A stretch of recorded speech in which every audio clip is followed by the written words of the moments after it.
Hello guys, welcome back to my channel. എൻ്റെ പുതിയൊരു വീഡിയോയിലേക്ക് എല്ലാവർക്കും സ്വാഗതം. ഞാൻ ഫസ്റ്റ് ടൈമാണ് ലോങ് വീഡിയോ ഇടുന്നത്. ഇത്ര നാൾ ഷോർട്സ് മാത്രം ഇട്ടത്. അപ്പം എൻ്റെ ഫ്രണ്ട്സും ഫാമിലിയിലും പറഞ്ഞ് ലോങ് വീഡിയോ ഇട്ട് നോക്കുമെന്ന് പറഞ്ഞിട്ട് അങ്ങനെയാണ് ഇടുന്നതാണ്. ഇപ്പം ലോങ് വീഡിയോ ഇടാൻ പറ്റാതെ എന്താ വെച്ചാൽ ഞാൻ ഇപ്പോൾ UAE വർക്ക് ചെയ്യുന്നത്. അപ്പോൾ ഡ്യൂട്ടി ഷിഫ്റ്റിങ്ങാണ് ഉള്ളത്. അപ്പം എനിക്ക് ടൈമില്ല ഒന്നാമത് വീഡിയോസ് ഇടാൻ വേണ്ടിയിട്ട്. അപ്പോൾ ഞാൻ ഇപ്പം ഹോസ്പിറ്റലിൽ വന്നിട്ട് വീഡിയോ എടുക്കുക. അപ്പം എല്ലാവരും എൻ്റെ വീഡിയോ മുഴുവനായിട്ട് കാണണം കേട്ടോ. ഇന്നത്തെ എൻ്റെ വീഡിയോ എന്താ വെച്ചാൽ ലഹരിയെ കുറിച്ചിട്ടാണ്. ഇപ്പം നമ്മൾ ഏറ്റവും കൂടുതൽ കേട്ട് വരുന്നത് എന്താ വെച്ചാൽ ലഹരിയുടെ ഉപയോഗത്തെ കൊണ്ടാണ്. ലഹരി ഉപയോഗിച്ചിട്ട് ഇപ്പോഴത്തെ സമൂഹത്തിലെ യുവാക്കൾ യുവതികൾ എന്ന് പറയും, രണ്ടുപേരും ഒരേപോലെ തന്നെ ഇപ്പോൾ ലഹരിയുടെ അടിമയിലായിട്ടാണുള്ളത്.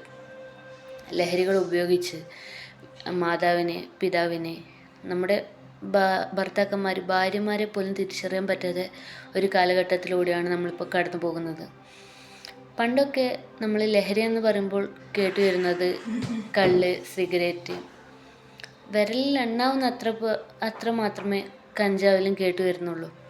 പക്ഷെ നേരെ മറിച്ച് ഇപ്പം എന്താ സ്ഥിതി വെച്ചാൽ ഏറ്റവും കൂടുതൽ കേട്ടു വരുന്നത് ഇപ്പം MDM, ബ്രൗൺ ഷുഗർ, കഞ്ചാവ്, പിന്നെ അങ്ങനെ കുറേ കാറ്റഗറി കുറേ ഉണ്ട്. അങ്ങനെ ഓരോ പേരുകളിൽ ലഹരി പദാർത്ഥങ്ങളിപ്പോൾ നമ്മളെ സമൂഹത്തേക്ക് വന്നുകൊണ്ടിരിക്കുകയാണ്.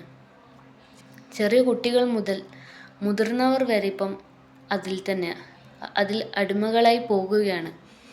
ഓരോ ദിവസവും രാവിലെ എണീക്കുമ്പോൾ ഫോൺ നോക്കുമ്പോഴും TV ഓൺ ചെയ്താലും നമ്മൾ കേൾക്കുന്നത് മരണങ്ങളാണ്. ഭർത്താവ് ഭാര്യയെ കൊല്ലുന്നു, മകൻ അമ്മയെ കൊല്ലുന്നു, സഹോദരൻ സഹോദരിയെ കൊല്ലുന്നു. ഇപ്പം അത് ഉപയോഗിക്കുന്നത് കൊണ്ട് സ്വന്തം കൂടപ്പിറപ്പുകളെ പോലും തിരിച്ചറിയാൻ പറ്റാത്ത അവസ്ഥയിലൂടെയാണ് ഇപ്പം നമ്മൾ കടന്നു പോകുന്നത്. ഇപ്പം എന്താ ഇതിന് പറയാമെന്നറിയില്ല. നമ്മളെന്നെ ഒന്ന് മനസ്സിലാക്കുക, അവരൊക്കെ നമ്മൾക്ക് പ്രിയപ്പെട്ടവരാ. അത് ഉപയോഗിച്ചിട്ട് എന്ത് കിട്ടാനാ? കുറച്ച് ദിവസത്തേക്ക് അല്ലെങ്കിൽ കുറച്ച് സമയത്തേക്കൊരു സുഖം കിട്ടുമായിരിക്കും. അതെന്ത് സുഖം കിട്ടുക? അതുകൊണ്ട് നമുക്ക് എത്ര പേരെ നമുക്ക് നഷ്ടപ്പെടും. അപ്പോൾ എല്ലാവരും ഒന്ന് വിചാരിച്ചാൽ നമുക്ക് ഈ ലഹരിയെ നമ്മുടെ സമൂഹത്തിൽ നിന്ന് തന്നെ നമുക്ക് ഇല്ലാതാക്കാം. പക്ഷെ ഫസ്റ്റ് ഇത് എവിടെ നിന്ന് വരുന്നു എന്ന് നമ്മുടെ വലിയ ഉദ്യോഗസ്ഥന്മാരെ അറിയിച്ച് അതിനെ ഇല്ലാതാക്കുക. ബാക്കി നമുക്ക് ഈ ലഹരിയേക്കാൾ എത്രയോ നല്ല ലഹരികൾ നമുക്ക് നമ്മളെ വീട്ടിൽ നിന്ന് തന്നെ കിട്ടും. കുടുംബത്തോട് നിൽക്കുമ്പം കിട്ടും, ഫ്രണ്ട്സിൻ്റെ കൂടെ നിൽക്കുമ്പം കിട്ടും. അതൊക്കെ പോരെ? ഇതൊരു 5 മിനിറ്റ് 2 മിനിറ്റിന് കിട്ടുന്ന ഈ ലഹരിയേക്കാൾ എത്രയോ നല്ലതാണ് നമ്മുടെ കുടുംബത്തോടൊപ്പം നിൽക്കുന്നത്. ഇപ്പോഴത്തെ ചേട്ടന്മാർക്കായാലും ചേച്ചിമാർക്കായാലും ആർക്കും, ചെറിയ ചെറിയ കുട്ടികൾ പോലും ഇപ്പോൾ അതില്ലാതെ നിൽക്കാൻ പറ്റുന്നില്ല. ലഹരി ഉപയോഗിച്ചില്ലെങ്കിൽ അവരെ തന്നെ നിയന്ത്രിക്കാൻ പറ്റുന്നില്ല. എവിടേക്കാണ് ഈ സമൂഹം പോകുന്നതൊന്നും തിരിയുന്നില്ല. 2025 എന്ന ഈ കൊല്ലത്ത് തുടങ്ങിയ അന്ന് മുതൽ ഇത്ര മാസമായിട്ടും കേട്ട് വരുന്നത് ലഹരി ഉപയോഗിച്ച് വരുന്നതാണ്.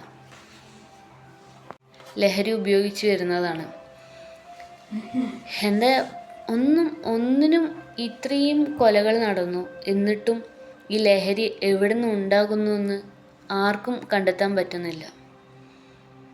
ചെറിയ കുട്ടി ഇപ്പം നമ്മൾ ഏറ്റവും കൂടുതൽ ശ്രദ്ധിക്കേണ്ടതെന്ന് വെച്ചാൽ ചെറിയ കുട്ടികളിലൂടെയാണ്. അവർ വരെ ഇതിൻ്റെ അടിമയിലായി എന്ന് പറയുമ്പോൾ എന്ത് പറയാനാ? പണ്ടൊക്കെ കുട്ടികൾക്ക് ഫുട്ബോൾ കളി, ക്രിക്കറ്റ്, അതൊക്കെയാണ് ലഹരി ഉണ്ടായത്. പക്ഷെ ഇപ്പോഴത്തെ ചെറിയ കുട്ടികൾക്ക് പൈസ കിട്ടും എന്നൊരു മൈൻഡ് വന്നതോടെ ഇതൊക്കെ വിൽക്കുമ്പോൾ, അല്ലെങ്കിൽ ഇതൊക്കെ നമ്മളൊരാൾക്ക് കൊടുക്കുമ്പോൾ പൈസ കിട്ടും, ആ പൈസക്ക് നല്ല ഡ്രസ്സ് വാങ്ങാം, അല്ലെങ്കിൽ ഫുഡ് അടിക്കാം, എന്താ മൈൻഡ് കൊണ്ടാണെന്ന് അറിയില്ല. ഇതൊക്കെ ആയിരിക്കാം ഇപ്പോഴത്തെ കുട്ടികളുടെ ഒറ്റ മൈൻഡ്. എന്താ? നല്ല ഡ്രസ്സ് ഇട്ട് പോവുക, നല്ലോണം ഫുഡ് കഴിക്കാം. അപ്പോൾ അതിനൊക്കെ വീട്ടിൽ നിന്ന് പൈസ കിട്ടുന്നില്ലെങ്കിൽ അവർ ചെറിയ ചെറിയ ഇങ്ങനത്തെ ലഹരി പദാർത്ഥങ്ങൾ വിൽപ്പന ചെയ്യുന്നു, അത് വാങ്ങുന്നു. അവർക്ക് അതിൽ നിന്ന് കമ്മീഷൻ കിട്ടുന്നുണ്ടാകാം, അതുകൊണ്ടാണ് അവരിത് ചെയ്യുന്നത്. പക്ഷേ ഇത് ചെയ്യുന്നത് കൊണ്ട് എന്തൊക്കെ പ്രശ്നങ്ങളാണ് ഉണ്ടാകുന്നതെന്ന് ഈ കുട്ടികൾക്കൊന്നും മനസ്സിലാകുന്നില്ല. എത്ര പറഞ്ഞാലും അവർക്കത് തലയിൽ കയറുന്നില്ല. അപ്പം നമ്മൾ സ്കൂളുകളിൽ കൗൺസിലിംഗ് കൊടുക്കുക കുട്ടികൾക്ക്. പിന്നെ വലിയ വലിയ ചേട്ടന്മാർക്ക് നാടുകളിൽ വെച്ച് തന്നെ അവർക്കൊരു ക്ലാസ് കൊടുക്കുക. മോട്ടിവേഷൻ ക്ലാസ് ആയാലും അതൊന്നും കൊടുത്തിട്ടും അവർക്ക് വലിയ ചേഞ്ചൊന്നും ഉണ്ടാവില്ല, എന്നാലും പറഞ്ഞു കൊടുക്കുക. ഇപ്പോൾ ഏറ്റവും കൂടുതൽ ശ്രദ്ധിക്കേണ്ടത് എന്താ വെച്ചിട്ടുണ്ടെങ്കിൽ നമ്മുടെ കുട്ടികളിൽ അമ്മമാരിപ്പോൾ ശ്രദ്ധിക്കേണ്ടത് എന്താ വെച്ചാൽ കുട്ടികളിൽ ആഴ്ചയിൽ ഒരു ദിവസം അല്ലെങ്കിൽ 2 ദിവസമെങ്കിലും കുട്ടികളുടെ ബാഗ്, കുട്ടികളുടെ ഡ്രസ്സ് എല്ലാം ഒന്ന് ചെക്ക് ചെയ്യുക. ബുക്ക് വെക്കുന്ന സ്ഥലങ്ങൾ എന്നിവയെല്ലാം ഒന്ന് ചെക്ക് ചെയ്യുക. എന്താ വെച്ചാൽ ഇപ്പോൾ അധിക കുട്ടികളെയും ബാഗിൻ്റെ ഉള്ളിൽ നിന്ന്, ബുക്കിൻ്റെ ഉള്ളിൽ നിന്ന് അവിടെ നിന്നെല്ലാം നമുക്ക് കിട്ടുന്നത്. അപ്പം മാതാപിതാക്കൾ ഇനി കുട്ടികളെ നല്ലപോലെ ശ്രദ്ധിക്കണം. എന്താ വെച്ചാൽ ഇവർ ഇതിലേക്ക് പോകുകയാണ്. ഓരോ ദിവസം കഴിയുമ്പോഴും ഓരോ കുട്ടികളുമാണ് ഇതിലേക്ക് പോയിക്കൊണ്ടിരിക്കുന്നത്. അപ്പം നമ്മളെ ഭാഗത്ത് നമ്മൾ ശ്രദ്ധിച്ചില്ലെങ്കിൽ അവസാനം നമ്മൾ തന്നെ ദുഃഖിക്കേണ്ടി വരും. അതുകൊണ്ട് എല്ലാ മാതാപിതാക്കളും മക്കളെ നല്ലവണ്ണം ശ്രദ്ധിക്കുക. ശ്രദ്ധിച്ചില്ലെങ്കിൽ അവർ വലിയ വലിയ അപകടങ്ങളിലേക്ക് എത്തുമെന്നാണ് എനിക്ക് പറയാനുള്ളത്. ഇപ്പോൾ ഏറ്റവും കൂടുതൽ കണ്ടുവരുന്നത് 2K കിഡ്. 2K കിഡിലാണ് ഇപ്പോൾ ഏറ്റവും കൂടുതൽ കണ്ടുവരുന്നത്. ഇപ്പം ഞാനൊരു 2K കിഡാണ്. ഇവർക്കിപ്പോൾ എന്ത് പറ്റിയെന്ന് അറിയില്ല. ഇപ്പം ആയിട്ടാണ് ഈ MDMA കൂടുതലായി വരുന്നത്.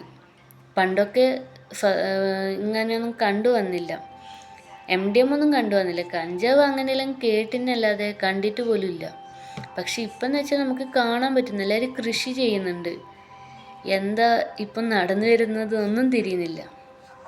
അപ്പം നമ്മളെ കുട്ടികളെ നമ്മൾ തന്നെ ശ്രദ്ധിക്കുക. നമ്മളെ ചേട്ടന്മാരായാലും അതൊക്കെ ഒഴിവാക്കി നല്ല നല്ല കാര്യങ്ങൾ ചെയ്യുക. പുതിയൊരു ജീവിതം തുടങ്ങുക. ഈ ലഹരിയൊന്നും അധിക കാലമൊന്നും ഉണ്ടാവില്ല. പോയാലും ഒരു വർഷം അല്ലെങ്കിൽ ഒരു കുറച്ച് മാസങ്ങൾ അത്രേ ഉണ്ടാവില്ല. എന്താ വെച്ചാൽ നമ്മളെ ആരോഗ്യം അതിന് കണക്കായിട്ട് വഷളായിക്കൊണ്ടിരിക്കുകയാണ്. നമ്മളത് ഉപയോഗിക്കും തോറും നമ്മളെ ബോഡിക്ക് അത് ബാധിക്കും. പിന്നെ നമ്മൾ ജീവനോടെ ഉണ്ടാവില്ല.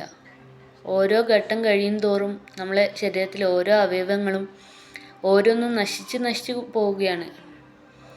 അപ്പോൾ ഈ നശിക്കാൻ വേണ്ടിയിട്ട് എന്തിനാണ് ഇത് ഉപയോഗിക്കുന്നത്?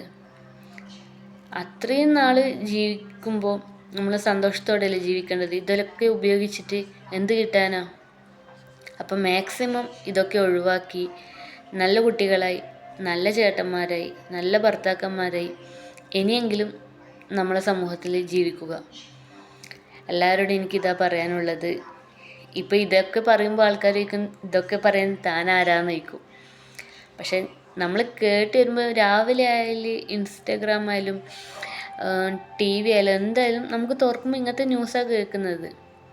അപ്പോൾ ഇത് ഡെയിലി കേട്ട് വരുമ്പം നമുക്ക് തന്നെ ഷോക്കാവും. നമുക്ക് അറിയുന്ന ആൾക്കാർ എല്ലാവരും ഇതിലേക്ക് പോകുന്നുണ്ടെന്ന് പറയുമ്പം വളരെയധികം ദുഃഖകരമായ വാർത്തയാണിത്.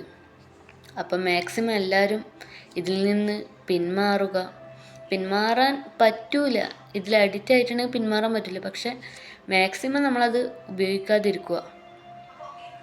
അത് ഉപയോഗിക്കാതെ നല്ല നല്ല കാര്യങ്ങൾ ചെയ്യുക സമൂഹത്തിന് വേണ്ടിയിട്ട്. അതൊക്കെ ചെയ്ത് നല്ല കുട്ടികളായി ചെറിയ മക്കളോടെ എനിക്ക് പറയാനുള്ളത്. ഇനി ഒരുപാട് പഠിക്കാനുണ്ട്. അതൊക്കെ പഠിച്ച് നല്ല ജോലി നേടി മാതാപിതാക്കളെ നോക്കുക. ഇതൊന്നും ചെയ്തിട്ട് ഒന്നും കിട്ടാനില്ല. അതൊന്ന് ചെറിയ മക്കളൊന്ന് ശ്രദ്ധിക്കുക. അപ്പോൾ എൻ്റെ ഇന്നത്തെ വീഡിയോ അവസാനിക്കുകയാണ്.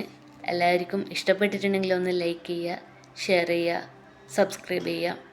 പിന്നെ എന്ത് കമൻറ്റും ഇനി വീഡിയോസ് മെച്ചപ്പെടണമെങ്കിൽ കമൻസിലൂടെ എന്നെ അറിയിക്കുക. എന്ത് വീഡിയോസ് നിങ്ങൾക്ക് ഇഷ്ടം അതൊക്കെ നിങ്ങളൊന്ന് കമൻറ്റിലൂടെ എന്നെ അറിയിക്കുക. Okay, thank you.